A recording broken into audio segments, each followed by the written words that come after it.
Everyone, कैसे हैं आप सभी। आई होप आप सभी बहुत अच्छे होंगे। Welcome back to our channel which is Nirakshi blogs.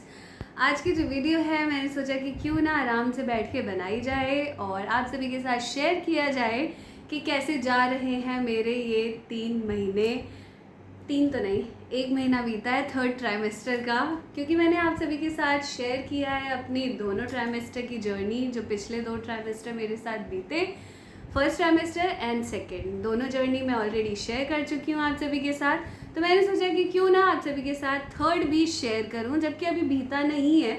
8th month में मैं आ चुकी हूँ, है ना। तो कैसे मतलब कैसा गया मेरा 7th मंथ उतना ज़्यादा अच्छा खास नहीं गया, क्योंकि आप सभी ने सारी कुक एंड ब्लॉग्स में जहाँ पे वीडियोस देखी कि मेरी तबीयत बहुत ज़्यादा ख़राब हो रही थी, नानी के घर पे भी, और बहुत सारे मेरे टेस्ट हुए। तो होता यही है कि जैसे जैसे बेबी ग्रो करता है वैसे वैसे आपकी भी बॉडी में बहुत सारे हार्मोन्स चेंजेस आते हैं, तो कॉम्प्लिकेशंस तो आती ही हैं। किसी किसी की बहुत ज़्यादा आ जाती हैं, किसी किसी की नहीं आती, और आपकी हेल्थ रूटीन डाइट सब पे डिपेंड करता है कि आपकी जर्नी कैसे जा रही है। तो आज की जो वीडियो है वो इसी से ही रिलेटेड है, तो बने रहें एंड तक। जल्दी से सब्सक्राइब कर लें हमारा चैनल और लाइक करके जाएं इस वीडियो को। आज मैं रेडी हुई थी अच्छे से क्या, मैंने अच्छे सा कुर्ता पहना है, जो कि आप सभी पूछते रहते हैं हमेशा। जब भी ये कुर्ता पहनो तो कई लोग पूछते हैं कि ये आपने कहाँ से लिया। कोई स्पेसिफिक ऑनलाइन स्टोर नहीं है जहाँ से ये मैंने और मम्मी ने लिया है, दोनों का सेम है, सिर्फ साइज़ अलग है। ऐसा कई बार होता है कि कोई अच्छी चीज़ दिखती है ना हम दोनों को, तो हम दोनों सेम साइज़ मतलब सेम ले लेते हैं पैटर्न, साइज़ अलग अलग। और बहुत अच्छा है ये, सच में कॉटन का है, सामने वर्क है और थोड़ा सा स्लीव पे है। मुझे ऐसे चुभता है ये गोटा पट्टी, तो मैं इसको ऐसे ऊपर पठान की तरह कर लेती हूँ। और ये जो हमने लिया था, ये लिया था हमने मेरे मार्ट से। हाँ, मेरी जो सोसाइटी है उसी का ही मार्ट है, महागुन मार्ट। तो हमने वहीं से लिया था और बहुत ही रीज़नेबल प्राइस पे लिया था हमने। इतना ज़्यादा महंगा भी नहीं है और सस्ता भी नहीं है, ठीक ठीक है, अच्छा है। लेकिन आप सभी कहते हैं लिंक दे दो और बता दो हमें कहाँ से लिया, तो ये हम नहीं कर सकते। आप आ जाओ कभी नोएडा, ग्रेटर नोएडा आए आप, तो ज़रूर आप सभी उस शॉप से ले सकते हैं। अभी भी बहुत सारे साइजेस में अवेलेबल है। या फिर आप हमें डीएम करना इंस्टा पे मधु_साक्षी, इस पे डीएम करना, हम आपको आपके एड्रेस पे भिजवा देंगे, इतना कर सकते हैं हम। और तो वीडियो में आगे बढ़ते हैं। 7th मंथ में बेसिकली कुछ ज़्यादा नहीं होता है। पहले मैं मेडिसिन्स की बात कर लूँगी। मेडिसिन्स अगर देखी जाए तो वैसे आपको कुछ ज़्यादा नहीं खाना होता है। आपकी फॉलिक एसिड और आयरन की टैबलेट्स चलती रहेंगी, कैल्शियम चलता रहेगा, प्रोटीन पाउडर 2 टाइम चलता ही रहेगा। इससे ज़्यादा आपको विटामिन ई खाने के लिए और ज़्यादा बोल सकते हैं, ताकि स्किन और आईसाइट, ये सारी चीज़ें बच्चे की जो ग्रोइंग एज में है वो अच्छे से हो। तो मुझे लीवो करके समथिंग कुछ दिया था, तो वो भी मैं खाती हूँ। और जिसको विटामिन डी की कमी होती है जैसे कि मुझे, तो एक अमाउंट में ही विटामिन डी हमें लेना चाहिए। इससे ज़्यादा लेते हैं तो ब्रेन पे इफ़ेक्ट पड़ता है। तो मैं अपना विटामिन डी 5th मंथ में ही कंप्लीट कर चुकी हूँ। जिन्हें 5th मंथ में रिकमेंड नहीं करते उन्हें 7th मंथ में दे देते हैं विटामिन डी, क्योंकि बोन्स के लिए काफ़ी ज़्यादा नेसेसरी होता है।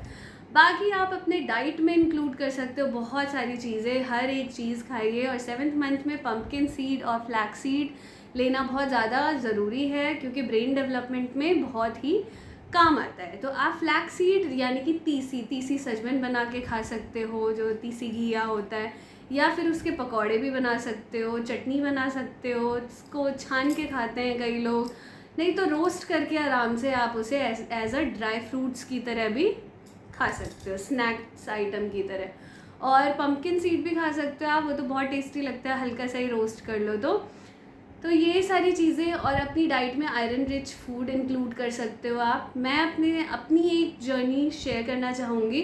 जब मैं कुछ काम नहीं करती हूँ तब मेरे पेल्विक बोन्स में बहुत ज़्यादा दर्द होता है, लेकिन जब मैं कुछ काम करने लगती हूँ तो नहीं होता है। तो यानी कि आपको मूवमेंट करते रहना है। और कई लोग ये कमेंट भी करते हैं कि दीदी आप ना हल्का फुल्का हिलते रहो, वॉक करते रहो, काम करते रहो, तो अच्छा रहेगा। और इसी सब को देखते हुए मम्मी भी मुझे बोलती रहती थी, इन्हीं सब को देखते हुए मैंने एक्सरसाइज करना, घर के छोटे मोटे काम करना, उठना बैठना, जैसे होता है ना कि कोई चीज़ गिर गई है तो आप उसको झुक के मत उठाओ लेकिन नीचे बैठ के उठा लो, अपने सारे काम खुद करना, ये सब करोगे आप तो पेल्विक बोन्स में दर्द नहीं होगा। लेकिन मेरा केस थोड़ा सा अलग है, मुझे तभी भी होता है लेकिन उतना ज़्यादा नहीं होता, और कुछ काम ना करूं तब तो बहुत ज़्यादा होता है, करवट भी नहीं लिया जाता। तो ठीक है, कोई बात नहीं। फ़िलहाल तो 8th मंथ में आने के बाद काफ़ी अच्छा लग रहा है कि जर्नी बस कुछ महीनों की और बची है। तो 7th मंथ में आपका अल्ट्रासाउंड्स क्या क्या होंगे तो मैं बता दूं, 7th मंथ में आपको एक फीटल कार्डियोग्राफी, इकोकार्डियोग्राफी करवानी होगी, जो कि होती है बच्चे की दिल की पूरा जो भी नर्व्स हैं, हिस्ट्री, सब कुछ स्कैन करना कि बना है नहीं बना है और कुछ डिफेक्ट तो नहीं है, ये सारी चीज़ें स्कैन करते हैं। और एक ग्रोथ स्कैन भी होता है। ग्रोथ स्कैन हमें इकट्ठे ही हो गया था जब हम फीटल इकोकार्डियोग्राफी करवाने गए थे 7th मंथ वाला। उन्होंने उसी टाइम बता दिया था कि सब कुछ सही है, इतने वेट का है, इतने सेंटीमीटर का है, एमनियोटिक फ्लूइड कैसा है, ये हमें उन्होंने बता दिया था। तो हमने 7th मंथ में ग्रोथ स्कैन नहीं करवाया। 8th में अब मैं आ गई हूँ 8th मंथ में, तो यहाँ पे मेरा फिर से एक बार ग्रोथ स्कैन होना बाकी है। तो कुछ दिनों में हम वो भी करवाने वाले हैं, क्योंकि जहाँ से हम करवाते हैं ऐसा नहीं होता कि आप गए और डायरेक्टली हो गया। तो कैलाश में पहले अपॉइंटमेंट लेना होता है 1-2 हफ्ते पहले, उसके बाद जाके आपका नंबर आएगा तो आपको वहाँ पे अल्ट्रासाउंड आपका होगा। वहाँ पे 3 कमरे हैं अच्छे अच्छे। प्रतिमा दास है मेरी डॉक्टर, उनका तो अपॉइंटमेंट हमेशा बुकड ही रहता है, तो इस वजह से 2 हफ्ते पहले ही लेना पड़ता है उनसे अपॉइंटमेंट, तभी जाके अल्ट्रासाउंड भी होता है। तो हमने अपॉइंटमेंट ले लिया है, वो भी वीडियो में शेयर करूँगी आप सभी के साथ। एक्सरसाइजेज़ में बहुत सारे एक्सरसाइजेज़ यूट्यूब पे अवेलेबल हैं। अब मैं यहाँ पे एक्सरसाइज वीडियो नहीं अलग से डालूँगी, क्योंकि हमारी जो न्यू मॉम है, न्यू जनरेशन मॉम है जैसे कि मैं हूँ, तो वो बहुत ही ज़्यादा एक्टिव हैं और उसके साथ साथ यूट्यूब पे भी बहुत एक्टिव रहते हैं हम। तो हम ऑलरेडी ढूंढ चुके हैं कि कौन कौन सी एक्सरसाइजेस करनी चाहिए, ब्रीदिंग एक्सरसाइज करनी चाहिए, स्क्वाट्स, बटरफ्लाई, वॉक करना चाहिए, ये सारी चीज़ें तो करनी ही करनी चाहिए। बाकी आप सभी को मूवमेंट में, बेबी के मूवमेंट में फ़ील हो रहा होगा कि 7th-8th मंथ में तो बहुत ज़्यादा मूवमेंट होती है। आप सभी को स्लीपिंग पैटर्न अपने बेबी का भी देखने को मिलेगा इस मंथ में, जो कि मुझे देखने को मिला कि कब, जैसे दिन में किस टाइम पे आप क्या खाते हो तो बेबी कैसे मूव करता है, और रात में जगता है या नहीं जगता है, ये सारी चीज़ें भी होती हैं।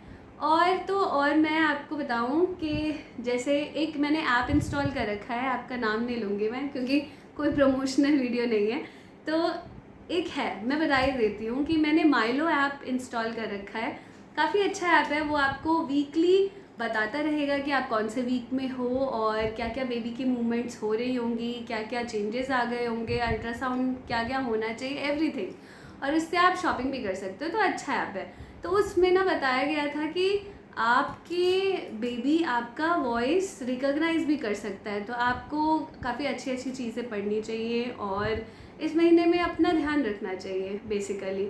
तो मेरा तो 7th मंथ बहुत अच्छा गया, मतलब मुझे तो अच्छा ही लगता है। और पेन था, बाकी सफदरजंग के 4-5 चक्कर लगे, कोई बात नहीं, ये सारी चीज़ें तो चलती ही रहती हैं। और इन सारी चीज़ों से तो अभी और सामना करना बाकी है, क्योंकि 8th मंथ भी बहुत अच्छे से चला जाएगा।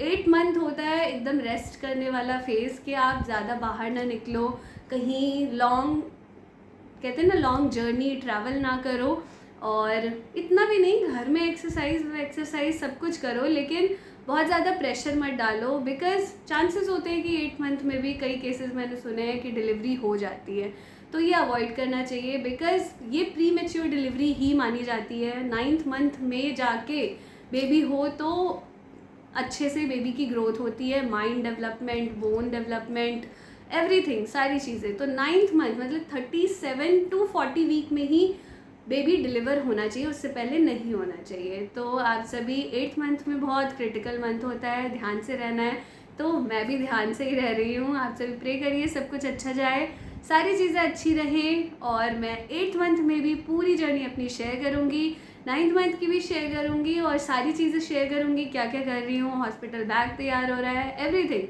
तो बने रहे हमारे साथ ऐसे ही एंड तक, और दोनों ही चैनल देखते रहे। निराक्षी ब्लॉग्स पे भी अलग वीडियो आती है, कुक एंड ब्लॉग्स पे तो डेली रूटीन आता ही रहता है, cook and blogs with Jha पे, तो वो भी देखा करिए और हमारे साथ ऐसे ही बने रहिए। बहुत सारा प्यार दीजिए जैसे आप सभी देते हैं। तो मिलते हैं अगली वीडियो में। थोड़ी सी भी पसंद आई हो तो like share and comment and subscribe करके जाएं, और हम अगली वीडियो में मिलेंगे। Bye bye, take care.